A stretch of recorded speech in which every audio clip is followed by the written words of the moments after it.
உலகெங்கிலும் வாழும் தமிழ் மக்களுக்கு சமரனின் பேரன்பு வணக்கங்கள். கேப்டனுடைய நினைவிடம் இப்போது மணிமண்டபம் கட்டுவதற்கான பணி தொடங்கியிருக்கு.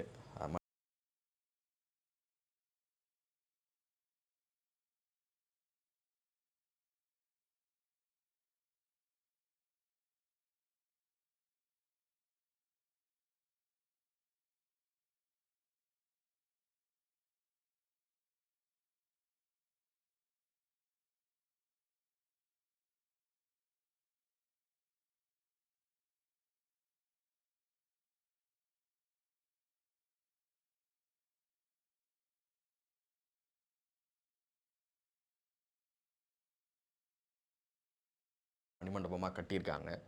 2 நாளுக்கு முன்னாடி தேமுதிக பொதுச் செயலாளர் திருமதி பிரேமலதா விஜயகாந்த் அவர்கள் அந்த இடத்துல இரவு ஒரு 11 மணி போல் அந்த இடத்துல அந்த மண்ணை எடுத்து அந்த இடத்துல கொஞ்ச நாள் தியானம் செஞ்சு தேம்பி அழுதாங்க. அந்த இடத்துல அவங்க அதாவது தருமபுரி போயிட்டு நேரடியாக அந்த இடத்துக்கு வந்தாங்க. ஏன்னா மணிமண்டபம் கட்டினதுக்கப்புறம் அவர் புதைக்கப்பட்ட அந்த இடத்த தொட முடியாதுங்கிறத ஒரு எமோஷன்னால் அந்த இடத்துல அவங்க நொறுங்கி அழுததை பார்க்க முடிஞ்சுது. அதாவது கேப்டன் அவர்களுக்கு துணைவியாராக மட்டும் இல்லாமல் அன்னையாக இருந்து இந்த ஒரு உடம்பு முடியாமல் இருந்த இந்த 8 வருஷம் அவங்க எப்படி பார்த்துக்கிட்டாங்க அப்படிங்கிறது வெளி உலகத்துக்கு தெரிய வேண்டிய அவசியம் கிடையாது. ஆனால் உடன் பயணிப்பவர்களுக்கு அதுக்கு நிச்சயமாக தெரியும். ஸோ அதுக்கான மணிமண்டபம் கட்டுவதற்கான பணி இப்போ தொடங்கியிருக்காங்க. மிக விரைவில் அந்த பணி முடிவடைவதற்கு அதுக்கப்புறம் மக்கள் உட்காந்து சாப்பிட்றதுக்கான ஷெட்டு, ஏன்னா வெயிலில் உட்காந்து சாப்பிட வேண்டாம் அப்படிங்கிறது அவங்களுக்கான தண்ணி வசதி, கழிப்பறை வசதி, மக்கள் உட்காந்து சாப்பிடுவதற்கான இடங்கள் எல்லாமே தயார் செஞ்சுக்கிட்டு இருக்காங்க. அந்த பணி ஒரு பக்கம் போய்கிட்டுருக்கு.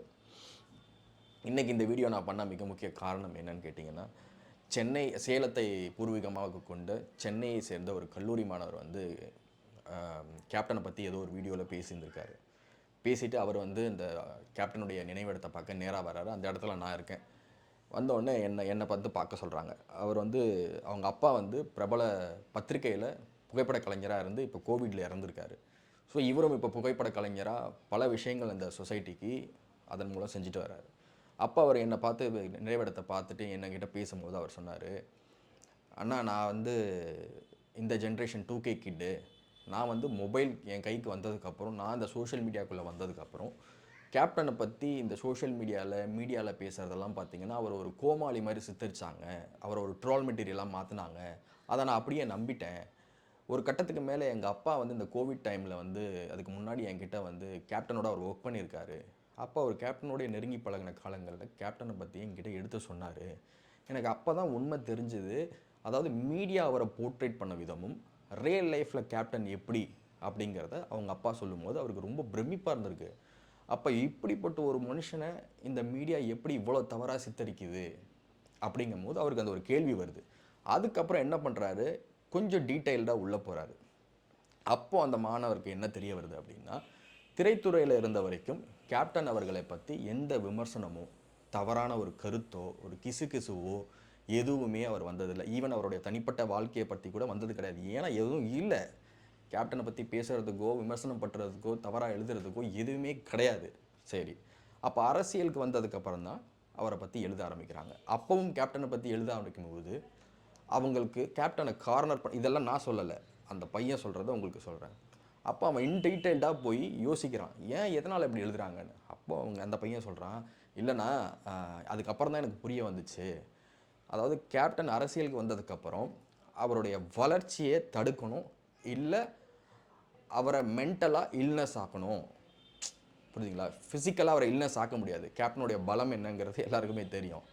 அவர் ஒரு ரியல் பஞ்சு விட்டார்னா எந்திரிக்க 3 நாள் ஆகும் இல்லையா? அது எல்லாருக்கும் தெரியும். அப்படி இருக்கும்போது அவரை மென்டலி இல்னஸ் ஆக்கணும், அவரை மனசளவில் காயப்படுத்தணும். எல்லாருக்கும் தெரியும் கேப்டன் எந்த அளவுக்கு சென்சிட்டிவ்னு, எந்த அளவுக்கு வீரமான ஆண்மகனோ அதே அளவுக்கு இலகிய மனசு கொண்டவர் அவர். அப்படிங்கிறப்போ அந்த டூலை அவங்க கையில் எடுத்திருக்காங்கன்னா, ஸோ நீங்கள் கேப்டனை நம்ம கார்னர் பண்ணணும், எந்த வகையில் கார்னர் பண்ண முடியுமோ எதுவுமே இல்லையே, அப்போ என்ன பண்ணலாம் அப்படிங்கிறப்போ அம்மையார் ஜெயலலிதா முதல் முறையாக கேப்டனை எதிர்க்கிறதுக்கும் வீழ்த்துவதற்கும் ஒரு பொய்யான ஆயுதத்தை கையில் எடுக்கிறாங்க. இதை நான் சொல்லலைங்க, அந்த மாணவன் சொன்னது. அவன் எந்த அளவுக்கு டீட்டெயிலிங்காக ஒர்க் பண்ணியிருக்கான் பாருங்கள். அவங்க முதல் தடவை பேசும்போது இரவு நேரங்களில் விஜயகாந்த் குடிக்கிறாரு அப்படின்னு. அது எந்த அளவுக்கு உண்மை? அவரோட பயணிக்கிறவங்களுக்கு தெரியும் கேப்டன் குடிக்கிறாரா இல்லையாங்கிறதெல்லாம். ரெண்டாவது, திரைத்துறையில் யார் யாரெல்லாம் குடிக்கிறா, யார் யாரெல்லாம் குடிச்சிட்டு பப்பில் போய் சண்டை போட்டா, யார் யாரெல்லாம் பொண்டாட்டி அடித்து விரட்டினா, எல்லா நியூஸுமே வெளிப்படையாக இருக்குது இல்லையா? ஸோ அப்படிங்கிறப்போ கேப்டனை டார்கெட் பண்ண ஒரே டூல் அவங்க கையில் எடுத்ததுன்னு பார்த்தீங்கன்னா அந்த குடி. அதாவது இல்லாத ஒரு விஷயத்தை இருக்கிறது மாதிரி இந்த ஊடகத்தின் மூலமாக ஒரு பிம்பத்தை உருவாக்குறாங்க. நான் இந்த நேரத்தில் மக்கள்கிட்டையும் கேப்டன் தொண்டர்கள்கிட்டையும் கேப்டனுடைய விசுவாசிகள்கிட்டையும் பொதுமக்கள்கிட்டையும் நான் சொல்கிறது என்னென்னா, ஊடகங்களில் சமூக ஊடகங்களில் நீங்கள் பார்க்குற யூடியூப் சேனல்ஸ் எவ்வளோ பெரிய சேனலாக இருந்தாலும் சரி, வர்ற செய்தி உண்மைன்னு மட்டும் நம்பிடாதீங்க. ஒரு செய்தி உண்மையாக இல்லையான்னு நீங்கள் பகுத்தறிஞ்சு தெரிஞ்சுக்கிறதுக்கு கொஞ்சம் ரொம்ப நாள் ஆகுது. ஸோ அந்த மாதிரி காலகட்டங்களில் நாம் இருக்கோம். நான் ஏன் இந்த கேப்டன் விஷயத்தை உங்களுக்கு இன்டீட்டெயில்டாக சொல்கிறேன்னா, ஒரு ஊடகம் ஒரு மனுஷனை எந்த அளவுக்கு தவறாக சித்தரிக்குது, மக்கள்கிட்ட கொண்டு போய் சேர்க்குதுன்னு பாருங்கள். அப்போ அரசியல்வாதிகள் இந்த ஊடகத்தை எப்படி பயன்படுத்துகிறாங்கன்னு பாருங்கள். அதுக்கு கேப்டன் மிகப்பெரிய எக்ஸாம்பிள். ஒரு மிகச்சிறந்த மனிதன் இல்லையா, ஒரு வள்ளல். அதாவது நான் வந்து கேப்டன் தொடர்பாக நேர்காணல் எடுக்கிறாங்க. நான் தான் சொன்னேன் 70க்கும் மேற்பட்ட விவிபிஎஸ் நேர்காணல் எடுக்கும் போது இதற்கு முன்னாடியே நான் பல பேரை பற்றி நேர்காணல் எடுத்திருக்கேன். என்னோட 12 வருஷ ஊடக அனுபவத்தில் ஆன் த கேமரா ஒன்று பேசுவாங்க, கேமரா ஆஃப் பண்ண கழுவி ஊற்றுவாங்க. ஆனால் எல்லாரும் ஒரே மாதிரி கருத்து வச்சாங்க. அவருடைய எதிர்கட்சி எதிரி கட்சி எல்லாருமே சொல்கிறாங்க. நான் எல்லாருமே கேப்டன் பற்றி கேமராவை கட் பண்ணதுக்கப்புறமும் ஆன் கேமரா என்ன பேசினாங்களோ கட் பண்ணதுக்கப்புறமும் கேமரா பற்றி அப்படி தான் பேசினாங்க. உங்களுக்கு புரியுதா நான் சொல்ல வர்றது? இதுதான் எல்லார் மனசுலையும் கேப்டனுக்கு ஒரு மிகச்சிறந்த இடம் இருக்குது. ஆனால் இந்த ஊடகம் இருக்குது பார்த்தீங்கல்ல, அது ஒரு அஜெண்டாவோட வேலை செய்யுது. இன்னைக்கு குறிப்பாக நான் வெளிப்படையாக சொல்கிறேன், பல ஊடகங்கள் திமுகவினுடைய அஜெண்டாவாக தான் வேலை செய்யுது. திமுக எதிராக ஒரு செய்தி வந்தால் இந்த ஊடகம் போடாது. அதுக்கு எக்ஸாம்பிள் சொல்கிறேன். சனாதனம் குறித்து உதயநிதி அவர்கள் பேசினதுக்கு உதயநிதி 1 லட்ச ரூபா பெயில் பே பண்ணி பெயில் வாங்கி வந்திருக்காரு. அந்த செய்தி எங்கேயாவது வந்துச்சா? ஏதாவது ஒரு மெயின் ஸ்ட்ரீம் மீடியாவில் நீங்கள் பார்த்தீங்களா? ஒரு யூடியூப் சேனலில் அந்த செய்தியை நீங்கள் பார்த்தீங்களா? உதயநிதி பெயில் 1 லட்ச ரூபா கட்டி வாங்கினாருன்றது வந்துச்சா? வரல. அப்போ நீங்கள் தெரிஞ்சுக்கணும், இதுதான் தமிழ்நாட்டினுடைய ஊடகம். அதே மாதிரி இன்னொரு விஷயம், இந்த ஊடகத்தை பற்றி நான் என்ன சொல்கிறேன் அப்படின்னா, நீங்கள் சொல்லலாம் என்னடா நீயே ஊடகத்தில் தான் பணியாற்றுற, நீ ஏன் ஊடகத்தை பற்றி இவ்வளோ தவறாக சித்தரிக்கிறீ அப்படின்னா, நான் சித்தரிக்கலை, இதுதான் உண்மை. நாம் எங்கே இருந்தாலும் அங்கே இருக்க பிரச்சனையை வெளிக்கொண்டு வர்றது தான் ஒரு பத்திரிக்கையாளரோட வேலை. சோஷியல் மீடியாவில் வர்றதையும் யூடியூப்பில் வர்றதையும் பார்த்து அதை செய்தியாக சொல்கிறது இல்லை பத்திரிக்கையாளர். மக்களாக களத்தில் நின்று பாதிக்கப்பட்டவனுடைய குரல் என்னமோ அதுவாக தான் ஒலிக்கணும். அதை கார்ப்பரேட்டாக இயங்கக்கூடிய மீடியாக்கிட்டே நீங்கள் எதிர்பார்க்க முடியாது. தனிப்பட்ட முறையில் இயங்கக்கூடிய பத்திரிகையாளர்கள்ட்ட மட்டும்தான் இயங்க முடியும். அந்த மாதிரி பத்திரிகையாளர்கள் தமிழ்நாடு இல்லை, உலகம் முழுக்க இருக்காங்க. சரிங்களா? நான் ஏன் ஊடகத்தை பற்றி இந்த இடத்துல பேசுகிறேன்னா, இப்போ சமீப காலமாக இந்த கேபிஓ பாலா, இந்த லாரன்ஸ், நான் பேரே சொல்கிறேன், இவங்க எல்லாரும் வந்து உதவி செய்கிறாங்க. சரி செய்கிறாங்க, ஓகே. இவங்கெல்லாம் தான் அடுத்த கேப்டன்னா செருப்பால் அடிப்பேன். இன்னொரு தடவை எவனாவது அடுத்த கேப்டன் வந்தீங்கன்னா தேடி வந்து நானே அடிப்பேன். இது எச்சரிக்கை. கேப்டன் போட்டிருக்கல செருப்பு, அந்த செருப்பில் விட்டுருக்கல தூசி, அதுக்கு கூட இவனுங்கெல்லாம் சமம் கிடையாது. அது எவனாக இருந்தாலும் சரி, அதை பற்றி எனக்கு கவலை இல்லை. ஏண்டா ஒருத்தன் உதவி கேட்குறான், அடுத்த வேளை சாப்பாட்டுக்கு அவனுக்கு வழி இல்லை, உதவி கேட்குறாங்கிறப்ப நீ அவனை வீடியோ எடுத்து போடுறான்னா நீ எவ்வளோ பெரிய அயோக்கியன். நீ ஏற்கனவே, அதாவது நான் பர்டிகுலர் லாரன்ஸை பற்றி சொல்கிறேன். லாரன்ஸை பொறுத்த வரைக்கும் அவர் வந்து நிறைய குழந்தைங்களுக்கு மருத்துவ உதவி செய்கிறாரு, எல்லாம் நல்லதுங்க, ரியலி அப்ரிஷியேட்டட், அதில் எந்த குறையும் தப்பும் கிடையாது. அதை நீங்கள் கார்ப்பரேட் ஊடகத்தில் விளம்பரம் பண்ணுறீங்கல்ல, அதுதான் பிரச்சனை. ஏன் நீங்கள் உங்கள் ஃபேஸ்புக் பேஜில் போட்டுக்க வேண்டியதானே? நீங்கள் செய்கிற உதவியை இந்த இடத்துலையும் மக்கள் புரிஞ்சுக்கணும். லாரன்ஸ் செய்கிற உதவியை அவருடைய ஃபேஸ்புக் பேஜில் போட்டுக்க வேண்டியதானே, அதில் எந்த தப்பும் கிடையாது. அதை ஏன் மெயின் ஸ்ட்ரீம் மீடியாட்ட ப்ரொமோட் பண்ண சொல்கிறீங்க? பெய்டு ப்ரொமோஷன் ஏன் பண்ணுறீங்க? நீங்கள் செய்கிற உதவி இடத்துல மீடியா உங்களுக்கு முன்னாடி போய் நின்று அதை கவர் பண்ணி ஒரு அஜெண்டாவாக க்ரியேட் பண்ணி ஒரு போர்ட்ரேட் பண்ணி ஒரு படத்தை போல் ப்ரொஜெக்ட் பண்ணுறாங்களே, அது ஏன்? அப்போ அதுக்கு பின்னாடி ஒரு காரணம் இருக்குல்ல, ஒரு காரியம் இருக்குல்ல. அப்போ உங்கள் கண்டென்ட் ஒரு மீடியாவுக்கு தேவைப்படுது, நீங்கள் அதை கண்டென்ட்டாக தான் பார்க்குறீங்க, உதவியாக பார்க்கல.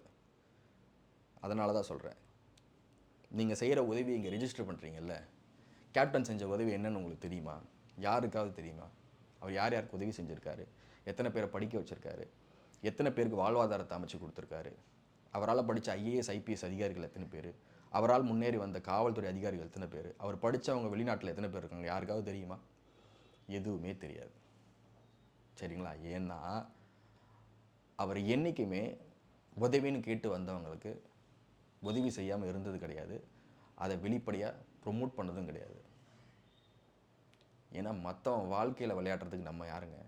நம்ம உதவி கேட்டு வந்தால் முடிஞ்சால் உதவி செய், இல்லைன்னா விட்டுட்டு போ. இதெல்லாம் கேப்டன் இருந்து கற்றுக்க வேண்டியது. அதனால் இன்னொரு தடவை எவனாவது வந்து நான் தான் அடுத்த கேப்டன்னு சொல்லும்போது கை தட்டிக்கிட்டு இருந்தீங்கன்னு வச்சுக்கோங்க, அது நல்லா இருக்காது.